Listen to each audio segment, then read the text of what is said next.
Congress party ప్రతిష్టను భంగపరిచే విధంగా తప్పుడు ఆరోపణలు చేసిన రాష్ట్ర ప్రణాళిక సంఘం ఉపాధ్యక్షులు చిన్నారెడ్డిపై క్రమశిక్షణ కమిటీ చర్యలు తీసుకోవాలని ఫిర్యాదు చేసిన వనపర్తి శాసనసభ్యులు రేపు హైదరాబాద్ లో తెలంగాణ రాష్ట్ర ముఖ్యమంత్రి రేవంత్ రెడ్డి వ్యవహారాల ఇన్ఛార్జి మీనాక్షి నటరాజన్ పిసిసి అధ్యక్షులను మహేష్ కుమార్ గౌడ్ గార్లను కలుస్తారన్న ఎమ్మెల్యే మేఘారెడ్డి ఈ నెల 16వ తేదీ ఆదివారం రోజున వనపర్తి నియోజకవర్గం గోపాలపేట మండల కేంద్రంలో 2వ కాంగ్రెస్ పార్టీ కార్యాలయాన్ని ప్రారంభించే కార్యక్రమంలో రాష్ట్ర ప్రణాళిక సంఘం ఉపాధ్యక్షులు చిన్నారెడ్డి పాల్గొని కాంగ్రెస్ పార్టీ ప్రతిష్టను భంగపరిచే విధంగా మాట్లాడారని, రాష్ట్ర ముఖ్యమంత్రి పార్టీ అధిష్టానాన్ని స్థానిక ఎమ్మెల్యే నాపై తప్పుడు ఆరోపణలు చేశారని, కాంగ్రెస్ పార్టీ అధిష్టానం కోట్లాది రూపాయలు తీసుకొని తనకు బీఫామ్ ఇచ్చిందని పార్టీని అవమానపరిచి తప్పుడు ఆరోపణలు చేసిన చిన్నారెడ్డిపై క్రమశిక్షణ చర్యలు తీసుకోవాలని డిమాండ్ చేస్తూ ఆయన సోమవారం వనపర్తి నియోజకవర్గ పరిధిలోని కాంగ్రెస్ పార్టీ సీనియర్ నాయకులతో కలిసి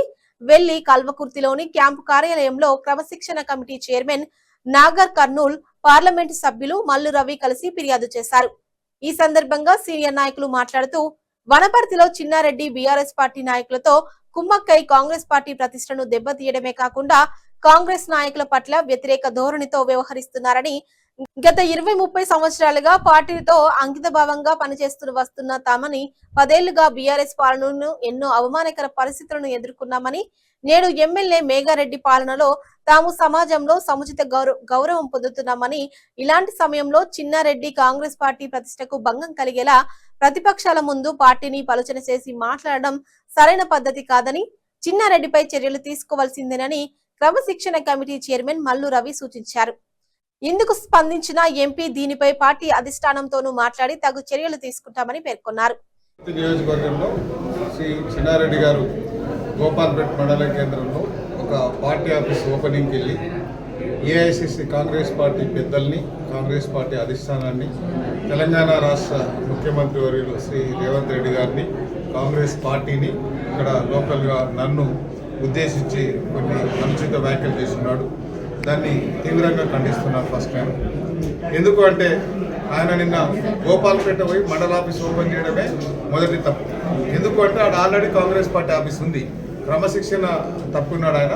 ఎందుకంటే నిన్న పోయి 2వ ఆఫీస్ తెరిచి ఫస్ట్ మొట్టమొదటి తప్పు చేస్తున్నాడు. దాంతోపాటు అక్కడ కొన్ని వ్యాఖ్యలు చేస్తున్నారు. ఒకటి అక్కడ మండల కేంద్రంలో ఆయనకు మార్కెట్ యార్డ్ అవసరం లేదంట, అట్లనే కాంగ్రెస్ పార్టీ అధిష్టానం డబ్బులు తీసుకొని సీటు మార్చిందంట. సో నేను చిన్నారెడ్డి గారికి ఛాలెంజ్ చేస్తున్నా, డిమాండ్ చేస్తున్నా. 8 సార్లు నీకు కాంగ్రెస్ పార్టీ బీఫామ్ ఇచ్చింది, ఒకసారి ఎమ్మెల్సీకి ఇచ్చింది. అంటే 9 సార్లు నువ్వు కాంగ్రెస్ అధిష్టానానికి డబ్బులు ఇచ్చి తెచ్చుకున్నావా? ఫస్ట్ నువ్వు ఒప్పుకున్నాను.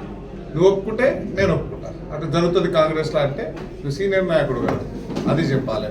నెంబర్ 2, రేవంత్ రెడ్డి గారిని ఉద్దేశించి సోనియమ్మ టికెట్ ఇస్తే మార్చి పైసల కోసం ఇక్కడున్న కమిటీ అక్కడున్న కమిటీ అని చెప్పిండ్రు. సో ముఖ్యమంత్రి గారిని అట్లా అనవసరంగా మాట్లాడినందుకు అదే ముఖ్యమంత్రి గారు మేమందరం 65 మంది మేము ఎమ్మెల్యేని గెలిస్తే నువ్వు క్యాబినెట్ ర్యాంక్ ఉన్న ప్లానింగ్ వైస్ చైర్మన్ ఇచ్చినాం. అది మర్చిపోయి మొత్తం కాంగ్రెస్ అంటే నేనే అంటే కాంగ్రెస్ అని మాట్లాడితే కుదరదు. ఎందుకంటే స్వాతంత్రం వచ్చినప్పటి నుంచి కాంగ్రెస్ పార్టీ చిన్నారెడ్డి గారు ఎమ్మెల్యే కాకముందే 32 సంవత్సరాలు వనపర్తిలో కాంగ్రెస్ పార్టీ ఎమ్మెల్యే ఉన్నాడు, అప్ టు జయరాముల వరకు. ఈయన ఏం కొత్త కాంగ్రెస్ కాదు, 32 ఏళ్ళు అంతకుముందే కాంగ్రెస్ ఎమ్మెల్యేలు ఉన్నారు. ఈయన వచ్చిండు. ఎందుకు వచ్చిండు? యూత్ కాంగ్రెస్ కోటలు వచ్చిండు. జయరాములు గారి సీటు గుంజుకొని ఈయన బీఫామ్ తీసుకున్నాడు. అంటే అప్పుడు నువ్వు డబ్బులు ఇచ్చి తెచ్చుకున్నావా? నువ్వు అప్పుడు డబ్బులు ఇచ్చి తెచ్చుకుంటే ఇప్పుడు నేను డబ్బులు ఇచ్చి తెచ్చుకున్నట్టు. నోటికి ఏది వస్తే అది మాట్లాడద్దు.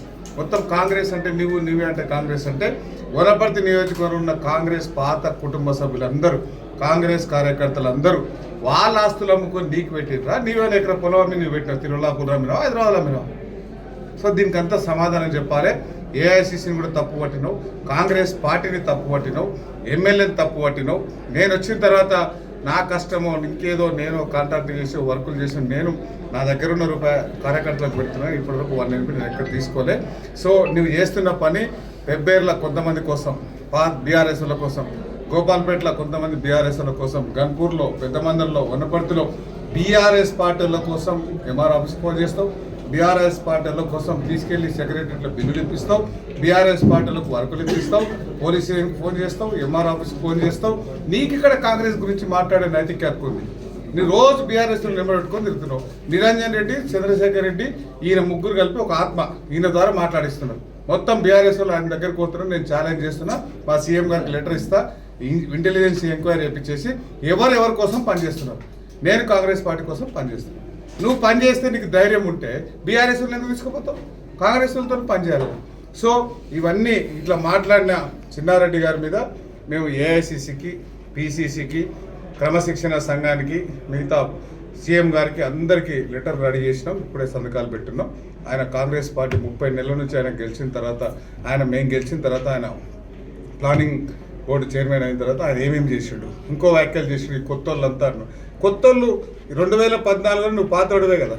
మళ్ళీ అప్పుడు ఏమన్నావు, గెలిచినప్పుడు వనపర్తిలో ప్లానింగ్ బోర్డు ఇచ్చి నిరంజన్ రెడ్డి నీకు వనపర్తిలో గాడిదల న్యాయానికి వస్తున్నావు, ఇక్కడ ఏం పని ఉందని నిరంజన్ రెడ్డిని ఆయన అన్నాడు. నేను అదే క్వశ్చన్ వేసాను.